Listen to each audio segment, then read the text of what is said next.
नमस्कार सज्जनों, भविष्य दर्पण में आपका सबका हार्दिक स्वागत। हम सब खुश रहें, आनंद रहें।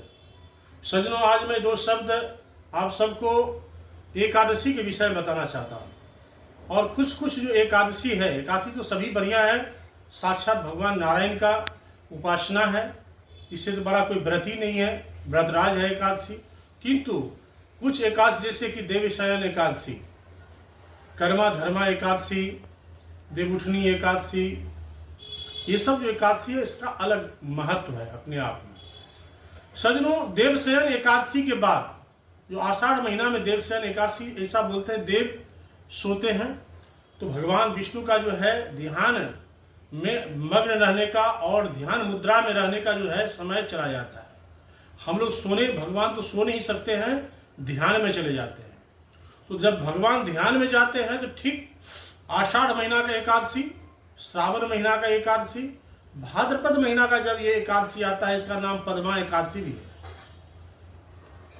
तो भगवान इस एकादशी में जो निद्रा में है, ध्यान मुद्रा में है, वो करवट लेते हैं, मतलब एक करवट से दूसरा करवट में ट्रांसफर होते हैं।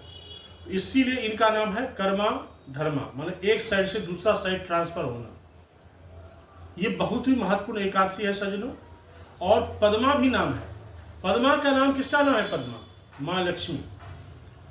माँ लक्ष्मी संपूर्ण स्वरूप में भगवान विष्णु के साथ विराजमान रहती है।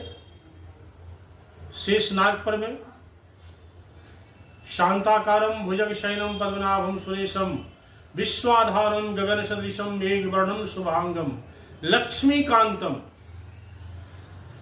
माँ लक्ष्मी नारायण के पास एकदम विराजमान है। कमल नयनम जोग वृद्धानगम्यम वंदे विष्णु भव्यहरणम सब लोकैकनाथम।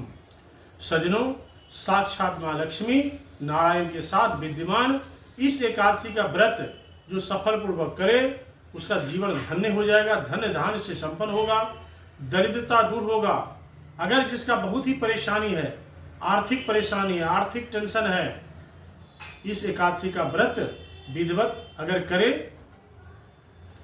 और भगवान का गोधूली बेला से आरंभ करके अगले सुबह ब्रह्म मुहूर्त अगर भगवान का जागरण करे, यहाँ पर में अपना ध्यान करे, भगवान विष्णु का ध्यान करे, माँ लक्ष्मी का ध्यान करे, तो उसका जीवन में धन्य धान्य से संपन्न होगा। कठिन से कठिन कष्ट को दूर करने वाला ये व्रत है। तो सज्जनों, माँ लक्ष्मी का भी उपासना इसमें करना है, भगवान नारायण का उपासना करना है। विधिवत अगर करने से सब तरह से अच्छा होगा, कल्याण होगा। सज्जनों, एकादशी का जो व्रत है, कर्मा धर्मा एकादशी, खास करके भाद्रपद महीना में एक दिन बाद ही भगवान वामन रूप का अवतार हो रहा है। यहाँ पर मैं द्वादशी को, इस एकादशी का व्रत में सिर्फ आपका नियम है कि आप चावल ग्रहण नहीं कर सकते हैं। अगर अन्न ही ग्रहण करना है, आप अस्वस्थ हैं, बगैर अन्न का आपको नहीं बनेगा, तो फिर आप जैसे रोटी हो गया और भी जो भी खाने का बहुत सारा पदार्थ है ग्रहण कर सकते हैं। अगर आप फलाहारी में रह सकते हैं तो बहुत ही श्रेष्ठ बात है। तो मैं सभी को आग्रह करूंगा कि इस एकादशी व्रत को माने और अपने अपने घर में लक्ष्मी और नारायण दोनों का एक साथ खास करके विधिवत पूजन करें, तो आपके घर में लक्ष्मी एकदम विद्यमान हो जाएगी और उनकी बहुत बड़ी कृपा है। और इसका फल 3 महीना के अंदर में मिल जाता है।